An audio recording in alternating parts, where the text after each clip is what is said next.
थी कन्नौज की राजकुमारी संयोगिता। तो देखते हैं उनकी कैसे शुरू हुई प्रेम कहानी।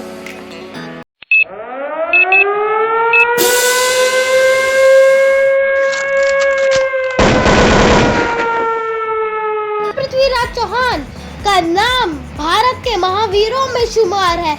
उनकी वीर गाथाएं आज भी राजस्थान के गलियों में गुजरती है। यही वजह है कि पृथ्वीराज चौहान हमारे देश के ऐतिहासिक फेमस नाम है।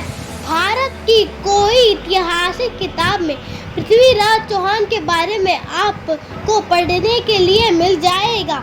यही तो सभी जानते हैं कि पृथ्वीराज चौहान वीर योद्धा थे, मगर यह कोई जानता है कि वो एक प्रेमी भी थे। उनकी प्रेम कहानियाँ चर्चे राजस्थान के लोक गाथाओं और किताबों में देखने के लिए आज भी मिल जाते हैं। वीडियो बहुत अमेजिंग है, लास्ट तक बने रहना। आज के इस कहानी में हम आपको वीर योद्धा पृथ्वीराज चौहान की रानी संयोगिता के प्रेम कहानी के बारे में बताएंगे, जो किसी फिल्म से कम नहीं। इस प्रेम में कहानी आपको रोमांच और इमोशनल दोनों ही भरपूर मात्रा में मिलेंगे। तो देर किस बात की, आइए जानते हैं ऐतिहासिक लव स्टोरी के बारे में। पृथ्वीराज चौहान के बारे में ज्यादातर लोग जानते हैं, मगर संयोगिता के इतिहास ज्यादा जानकारी नहीं दी गई है। आपको बता दें कि संयोगिता कन्नौज की राज जयचंद की बेटी थी, जिनकी खूबसूरती के चर्चे दूर दूर तक हुआ करते थे।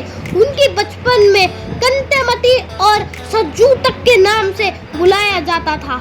माना जाता है कि एक बार राजा जयचंद के दरबार में नामी चित्रकार आया था। वह चित्र अपने साथ राजाओं और रानी की तस्वीर लेकर आया था। उनकी चित्रों में से एक चित्र पृथ्वीराज चौहान का था। तस्वीर लेकर आया था। उन चित्रों में से एक चित्र पृथ्वीराज चौहान का था। तस्वीर देखते ही संयोगिता अपना दिल हार बैठी। उसके बाद जब उस चित्रकार ने संयोगिता का चित्र पृथ्वीराज चौहान को दिखाया तो उन्हें भी संयोगिता से प्यार हो गया। इस तरह मात्र एक दूसरे की तस्वीर देखकर दोनों एक दूसरे को दिल दे बैठे। हर प्रेम कहानी में एक विलन जरूर होता है। इस कहानी में विलन राजकुमारी के पिता राजा जयचंद थे। जहां संयोगिता पृथ्वीराज चौहान पर अपना दिल हार बैठी थी, वहीं राजा जयचंद उसी से नफरत करते थे जिस वक्त पृथ्वीराज चौहान दिल्ली पे अपना शासन कर रहे थे। उस दौर में राजकुमारी संयोगिता का स्वयंवर आयोजित किया गया। इस स्वयंवर में अलग अलग राज्यों के अलग अलग राजाओं और राजकुमारों को बुलाया गया था। पृथ्वीराज चौहान को निमंत्रण तो मिला था, पर उनके कुछ साथियों को गड़बड़ लगी, इसलिए पृथ्वीराज चौहान ने उनका निमंत्रण आज स्वीकार कर दिया। इस बात से राजा जयचंद आग बबूले हो गए और उनने मंडप के बाहर उनकी एक मूर्ति बनवाई। इस बात से वो पृथ्वीराज चौहान को नीचा दिखाना चाहते थे, लेकिन तभी कुछ ऐसा हुआ कि किसी ने सोची ना होगी। राजा के महल में स्वयंवर के आयोजन किया गया।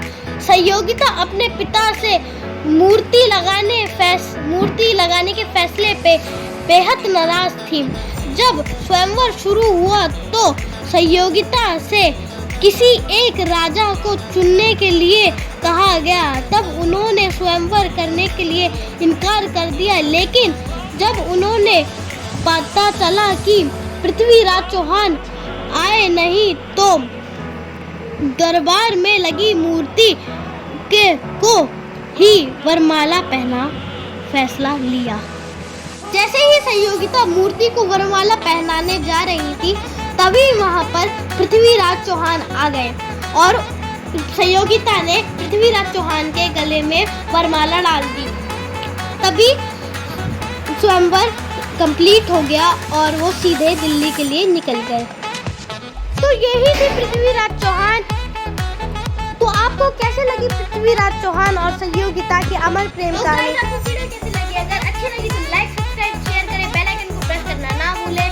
अगर आप किसी चीज को मिसिंग कर रहे हैं तो वो मेरा छोटा भाई है, क्योंकि उसने मेरे से सुबह सुबह लड़ाई कर